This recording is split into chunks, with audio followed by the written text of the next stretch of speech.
Welcome to Spill, everyone. Hello, Hey hello. guys, how are you? How's everyone doing? Thank you for joining us. If you're new, please subscribe. Please check us out on all the socials. If you're, I don't want to say old, but if you've been about, thank for you. everybody though, still. Yeah, for everyone. Yeah, there's always ways to reach out. You can reach out everybody. further. We want to build a community with this, so stay in touch and It's like do a what. family barbecue. This from now on, it's called the show is called the Family Barbecue Show. There's a table or a corner for everybody. Like go find where you get in. Find your man. people. Find your people. Real talk. Nice. How are you, brother? I'm feeling very good. We're a couple of weeks away from tour, Oh yeah, which is amazing. bang bang. And World or UK? UK. Cool. It's 20 years of celebrating Born to Do It, the first album. Oh whoa, 20 years. 20 years. Jeez. And do you know what? You asked me something last year and it rankled me. Because you ever answer something and you've not said the wrong thing, but you've not said the right thing. You're in the shower later, like You're in the middle. Nearly had it. And I'm like, wait there. It's like a word that you go, you know when you're trying to explain something and there's a word you want to use and you can't get it, you go, oh, it's on the tip of my tongue. All the time, man. You asked me about my mentors, and I spoke about Bob, I spoke about my dad, I spoke a little bit about Rob Harris, and I was like, but Rob's not really a mentor, he's more of a friend, and you were like, is Craig a mentor? And I was like, no, Craig's not a mentor to me. He's like a big bro. And I was cool. It was right. It was cool. This is Craig David for anyone who's not familiar. Yes. Thank you for keeping me employed. Bro, listen. And It's been a while now, right? It's been like, what, 5 years? Wow. I remember seeing you at Glastonbury, 17. Yeah. And let me say something. He's a leader and a boss and a bro in real time. There were things that happened. Lucas, you know me, and I know us. We could be on the penthouse floor, on the 100th floor, and the 98 floors below us are burning. And someone will scream up, hey, you okay? And you're like, I'm fine. Lucas. Bruv. I'm cool. Do you understand what I'm saying? Like, bro. And he was a safe space. Wow. In a time when our industry stopped. Yeah, man. What was that like? Shit, Lucas, are you listening to me? The trap door opened and I thought it was going to be, and I was floating, Lucas. I was levitating. I was like, oh. Do you understand? He's not a mentor, he's a model. Yeah. Oh, I remember you talking about mentors and models before. He's a model.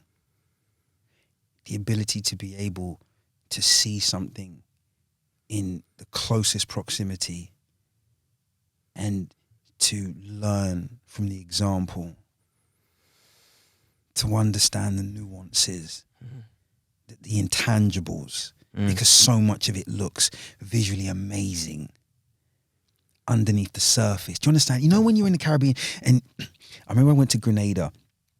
I've never actually been, man. Oh, bro. From Barbados, but I've never been. Dude, I looked at that water and on the surface it was ridiculous, just so still, so clear, so beautiful. Then if you get to go under the surface a little, there's so much life you miss, so much dynamism. Yeah.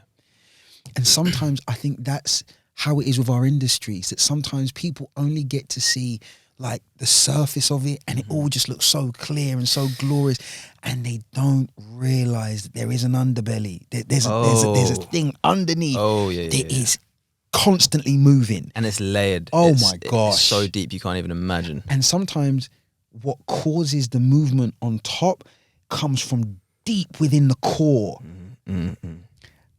And yeah. It's not even, sorry to cut over, is that okay to interrupt? For sure. It's not even, that underbelly thing, it's not even what people I think imagine sometimes of like the whole, that exists, the whole drug, sex, the debauchery, all that stuff. But it's not, that's not the stuff you really encounter. No. It's the deep existential stuff. Yes. That is the real challenge in the creative industries. So for people that don't know, if you're new to the show, Shean is, Well, Sean's many things I couldn't even begin to describe. But profession as a musician, educator, a mentor to many, a writer. I could go on, but for the sake of this conversation, that would do. And I'm an actor. An amazing one, and a writer, and a director, and an editor, and everything in between. I appreciate you, man. No, brother, it's just what it is. But yeah, and I've worked in this industry for 6-7 years now. You've worked in this industry for since I was 9, was Bob put me on his TV show. So a couple decades. Wait, what was that? Oh yeah. I remember that. So you remember that? Yeah, Bob, yeah. Bob was the guy from BBC, right? Yep, and he had a musical platform called A Song for Christmas, and that's where because last week we were celebrating his birthday, 75, bro. God bless him. Wow, and it was lovely because he actually gave Gary Barlow the space on his show, and Gary phoned in on the FaceTime, and he's on tour, and he was just like, Bob, I'm so sorry I couldn't be there, and oh, cool, man. And he's that guy. So when I met him at 9, Bob allowed me to sit in all of the production meetings. Genius. Lucas, are you listening to me? At 9, Bob let me in all the production meetings. Didn't send me back to the dressing room. He literally became my chaperone. So when we did the second year at the Symphony Hall, he let me stand next to him when he was conducting choir. When we went to Rod Argent's studio, tell me what you want in your track. I want a Hammond, Bob. Okay, cool. Wow. Listen, and I sat there and I realized at 9, I'm gonna know this guy for a very, very, very long time. And you just went to his 75th birthday party. And you know the kind of stuff we're even talking to him now about. Yeah, some of the stuff we're trying to get going. Yeah, models and man. mentors. But in terms of what we were speaking about, in terms of with Mrs. David, just fantastic guy and an amazing, like I said, model in terms of to be able to learn from that close proximity. And I can't wait for the tour, man. I wanted to ask you what I think people would be really interested to hear what touring is like on a real level. Because people see the shows and people have seen films about musicians, seen Star Is Born, and you can imagine what that's like. But what's the real nuts and bolts of it in your experience? I've actually found a really cool balance. Now you'll know this, and those that know me, you'll get this, Jan will get this. I'm a homebody, bro. Yeah, man. I love it. Oh, bro. I'm the same. I nearly got into trouble once because we had this gig, yeah? And I remember saying to the tour manager, I was like, listen, is it okay? Because the boss gets out quite swiftly. Yeah, I hear that. And I get that as well. No, soul protection level. And I was semi-annoyed because when I got there, so imagine I get there at 1. At 1 p.m, we're not on till 9. I'm already reckoning I kind of need to be over this side because that's the closest way to the cake. Now, I'm going to get in so much trouble because Kwame's going to kill me. He's like, why are you thinking about going home when we haven't even sound checked? Brother, do you know what you're supposed to be doing? I'm exactly the same. So we get to the end of the gig now and I'm like, okay, cool. And I see one of the tech guys and they want to have a little talk. And I'm like, we ain't got no time to be talking, bro. The gig, I need to get out. My car's outside, bro. Oh, bro. And I am whipping across this car park and I'm going a little quicker than I should do. And they closed the gate and my heart just dropped, bro, because I was just like, so yes, I'm a massive homebody. So the first tour, which I thought I was going to love, I really struggled with. Interesting. I really struggled with because in what way? It was the first time I had been involved with something musically in terms of tour work on that level. Yeah. And you have to learn fairly quickly in our jobs, Lucas, because as nice as you may be, if you can't deliver, there is someone there that will be able to. It's easy to forget that as well. There's the amount of times I've been on set, I'm like, this money has to be recouped. This isn't free. This isn't free. And although I'm being chaperoned around and pampered, it's nice. You forget that there are people waiting to replace you. Yeah. And can. So, and have the email in their inbox. Dude. So you then have to make sure that every time you turn up, you're turning up with the tools you need to do the best job or the best version of the job you've been asked to do. And when I got halfway through the first tour is when I really started to find my feet. And then when I actually felt like I was ready for the tour, like, was the last show. Yeah, of course. Do you understand what I'm saying? Because at this stage now, you find the balance of how you are and how you interact with everybody else and what you need to do and just everything. And you balance that. Because the other thing that I really struggled with was coming back home. And okay, we have this woman that travels with us called Jo, and we call her Den Mum. Yeah.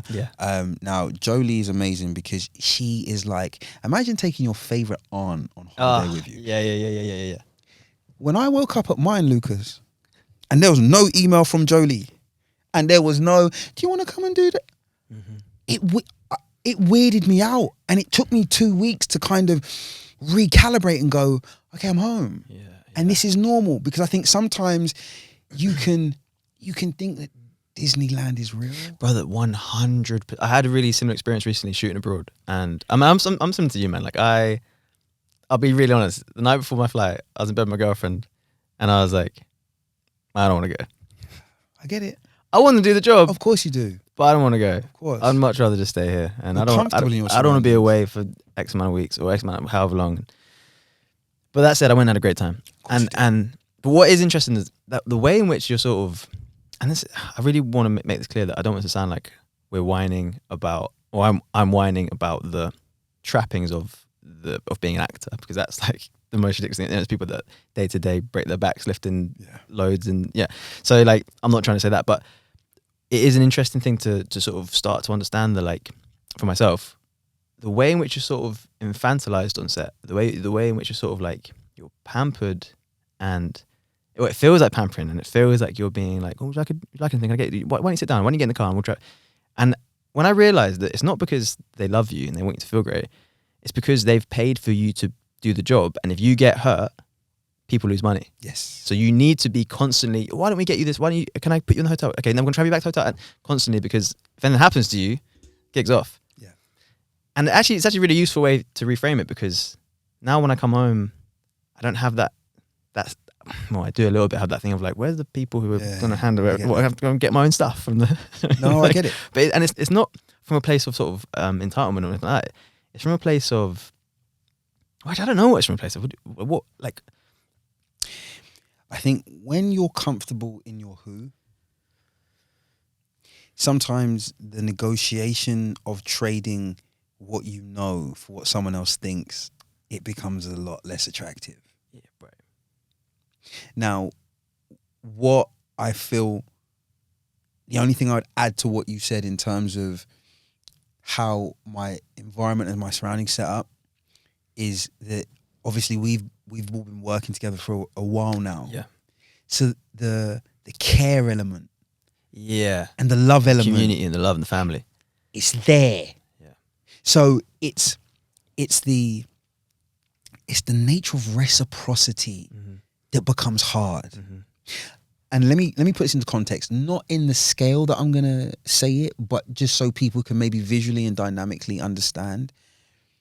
Imagine if the earth could verbally speak to us. It's doing it now, because we're seeing natural disasters, we're seeing imbalance in how it works. Because when our body's in balance, we work better. When your mind's in balance, you work better. When the planet's in balance, it works better. So everything, we now know that when balance is there and it's present, you're going to get the best version of that thing. So in the same way, the nature of reciprocity in my job is that I put tremendous pressure on myself, because I am here to get flowed through from the centerpiece. In terms of? So we have a show, people come to see the boss. Right. Now, what I'm there to do dynamically is to help create the aesthetic and the moment and the emotion and the platform of the message. But I am not the centerpiece. So seeing it as an act of service. Of course it's an act of service. It doesn't need me there. That's something I really contend with, man. Can I explain that? Deeply ingrained. 12 million plus records was sold before any audition video of me singing anything, turned up anywhere. It's a lot of platinum. Brother, I'm not needed. Thank God I'm wanted. Right. Ooh, yeah. Are you now understanding what I'm saying? Yeah. So then the fork isn't the centerpiece of the table. It is a tool that allows people to enjoy the table. Yeah. So the table's already it was already set.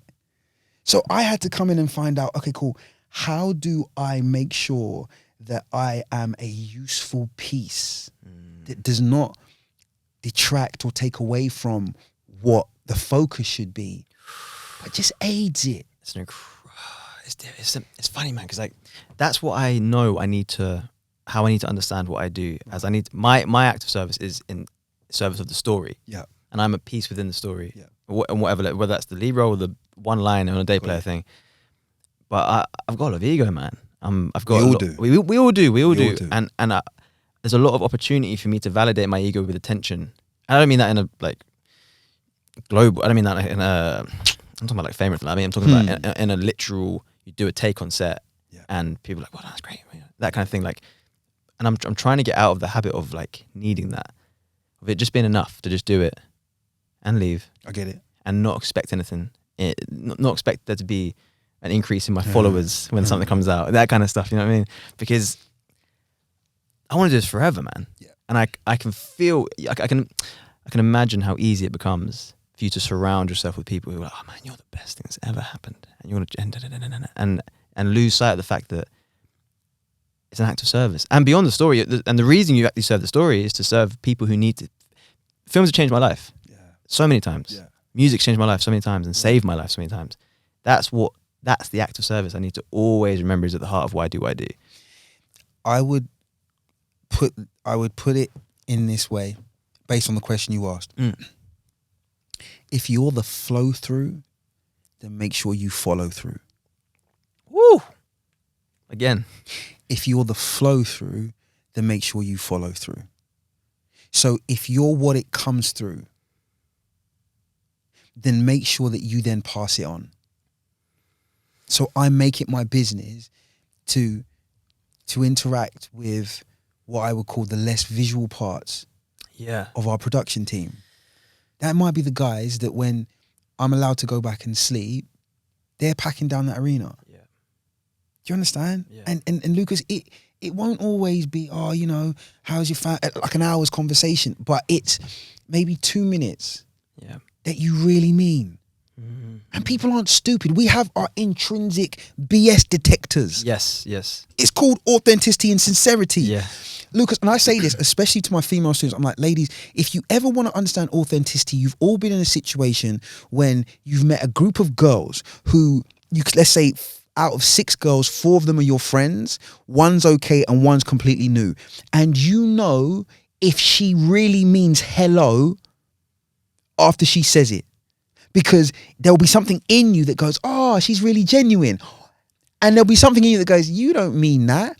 And she would not be smiling. She doesn't have to cut her eye at you or give you a dirty look, because there is something intrinsically in all of us that tells us that was sincere. That was genuine. So then it doesn't need to be some kind of over-exaggerated act or action. Yeah. It's something that is small, but it means the most. And when you can have that, then what you're doing is you're passing the flame on. Yeah. And they're going to go and pass it to someone else. And then all of a sudden, the whole community that is the production of what we're doing, the unseen now becomes seen. Yeah. Why? Because of the flow through. And it's this nature of reciprocity. And that all comes from the centerpiece. Do you understand? Even as you're talking now, I'm realizing I have to rebuke myself for some of my behavior the other day. No, I do, bro. I have to take myself out. Are you talking about what you did to the stylist? Oh, I wasn't even talking about. Of course, no, we're not. Now I need to qualify. No. Now I need to qualify that story don't. because I didn't do anything to a stylist. Let me just make this. Guys, he didn't do nothing to the stylist. Let me make this very clear.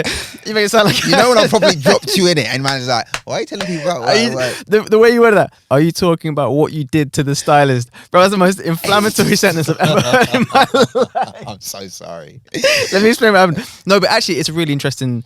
And actually, it speaks to what we spoke about last podcast about the confrontation thing. Because, so I don't think I've told you a story ever. I only mentioned I was away and I was like, bro, this stylist really starting to get to me. No, but only because there was consecutive days of things that shouldn't be happening. Well, this was an occasion where I was actually quite pleased with the outcome because essentially what happened was, so as a stylist, I fully dropped you in it. I'm glad. No, but I actually want to tell the story, so I'm glad. I'm glad. Cool. And it was a really good lesson. So I was working this job and for some reason, like I try and get on with I'm similar to you. Like, I really try and get on with everyone, like every role production, because I don't see it as a top-down structure. I see it as we're all on a linear level trying to make one thing happen. And but me and the stylist didn't get like there was something immediately where I was a bit like, ooh, I don't know, a bit of a rub there. I don't know what it is. It's called oil and water, mate. Yeah. And this guy, like, he kept making. I won't use any names or any examples. No, let's not. He kept making like inappropriate sexual jokes. Right? Yo, you never told me that.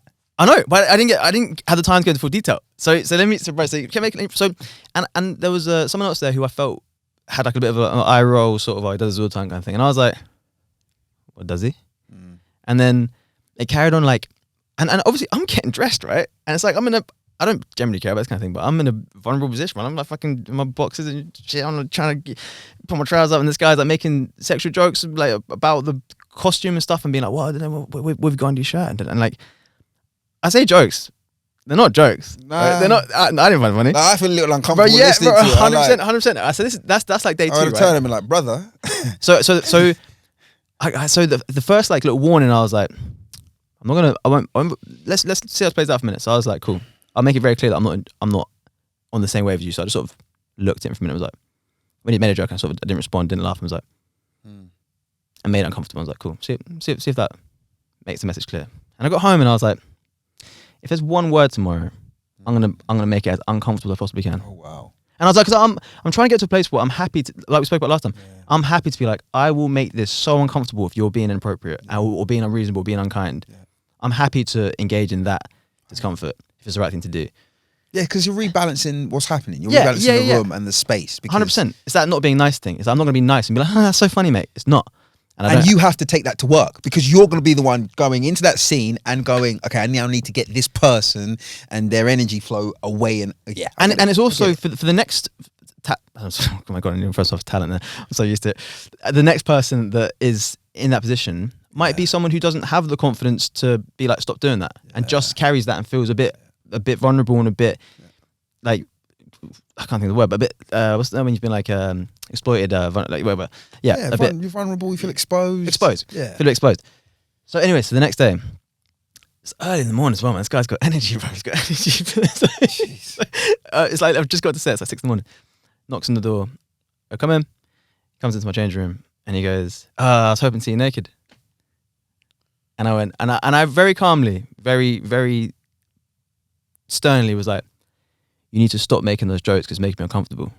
Oh, wow. And looked at me in the eye and he sort of got flushed. What? You need to stop making those jokes because it's making me uncomfortable. Okay. And he went bright red and he was like, I'm so sorry. Yeah. I forgot, we're not friends obviously. And it's my sense of humor and I'm really sorry. And then in the past I'd have been like, it's all right, mate. You did it. And I would have then tried to be more friendly. And I was like, nah, I'm going to let this discomfort sit and let him know how that felt. So I was silent. So he knelt down to like do my lace up because he had to. I didn't ask him to. And then I'm really aware of the sort of diva element of it. And then do my laces. Man, shall I undress now? Foot came out of nowhere, jam. It's up there as well. Lucas. So then, oh my God. So then he's tying my laces, and he looks up and he goes, I really, again, just want to say I'm really sorry what I did. And I went, it's fine. You apologised. And left it at that. And it was beautiful, a beautiful lesson actually, because I was like, problem solved. Yeah. He now knows. And it is, as much as I wish it wasn't, it is somewhat your responsibility to call other people out in the situations because you have to say, I don't accept your behaviour. Yeah. And if you don't say it to someone, then they should know, and they probably do know, but if you don't stand up to it, there's no way that it will ever shift. They're not going to suddenly just be like, maybe I should, you know, he didn't go home and worry about that, I doubt. Maybe he did, and maybe he should have, but he would have little, because it's like, oh, you know, and the climate we're in as well. Yeah. There are certain things that are acceptable and certain things that are not acceptable. well, he definitely didn't worry about the night before when I was at home thinking, I don't like that way that guy's speaking to me. So yeah, man. But you sometimes have to create, and I say this, the only people I don't have borders and boundaries with are those that are within my inner sanctum. Yeah. I do believe there are some people who need what I call complete freedom of movement within your world. Yeah. Do you understand? Yeah. Otherwise, especially in this day and age, and boundaries is very important. It's very important because it protects not only yourself, but it also protects the other person. Because there are some parts of us that if we allow people access to those areas of us, they could be at risk in a certain way. Do you understand what I'm saying? Like, and I'm glad actually that we're going down this route because it helps me to qualify certain things. Lucas, even the last conversation that we had, I was talking to you about being a nice guy and the difference between a nice guy and a good guy. Yeah. And I had this conversation with someone that I was doing some work with, and I was explaining to him, I was just like, they're just like, you know, you're just so lovely, you're just so nice all the time. I said, then that's the wrong summarization of me. Yeah, I'm not trying to be nice. And they looked at me like, eh? Yeah. Like, I was just like, oh yeah. I said, no. I'm not a nice guy. I can be nice. I said, but my intention and what I would say my historical trait is that I'm a good guy because I'm looking at what is going to be holistically good. Yeah. And holistic good is never usually about the now. It's about doing now for what is to come. It's always my intention to try and be good. And I fall short of that all the time. Lucas, there were some times on tour where bandmates would knock my door. I went to answer the door. Wow. Oh yeah. Yeah. No, but I have to calibrate it because I can't be in this lovely glory over here in 1 minute and you're thinking, I'd love to be on the road. No, you wouldn't. Because some days you might be like, I don't know, it's good. Brother. And it took me time to get to a place where I've never usually seen myself in a position to be like, well, you know, I need to be accountable for that. No, what I got to tell you that for? But then when, like I was saying to you before, in terms of freedom of movement, some of my bandmates now are some of my like close friends. Wow.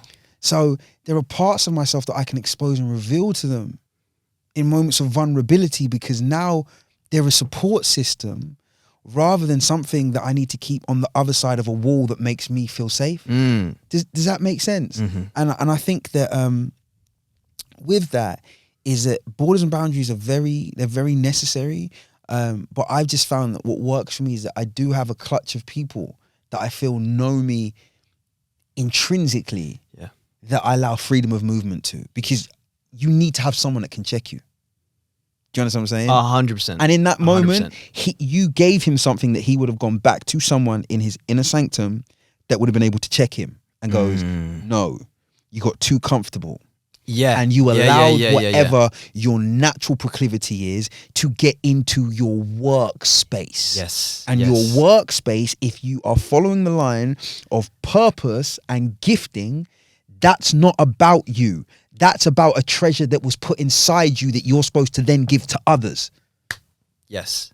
And to do that in a way that isn't aggressive or isn't hateful or vengeful or angry. It's entirely, listen, here's the truth that all these people rolling their eyes aren't expressing to you. I'm going to tell you straight up. And it's actually, in a way, it's an act of kindness. Of course it is. Because like, you know you're better than that. The reason you went red and felt embarrassed was because you know you're better than that. And you know himself. What this is that's happening. He uncovered himself. He's never been brought to a place of what I call accountability. Yes. And there's a light touch as well. But that's what love does. It's an ointment that at times can be sweet. Yeah. But it can also be bitter. But it's good for you. It's good for you. Brother, on that note. Guys. Thank you so much for listening to Spill. Always. Please subscribe. Please find our socials at Think Eden Media. And we'll see you very soon. See you soon, guys. Love you, brother. Love.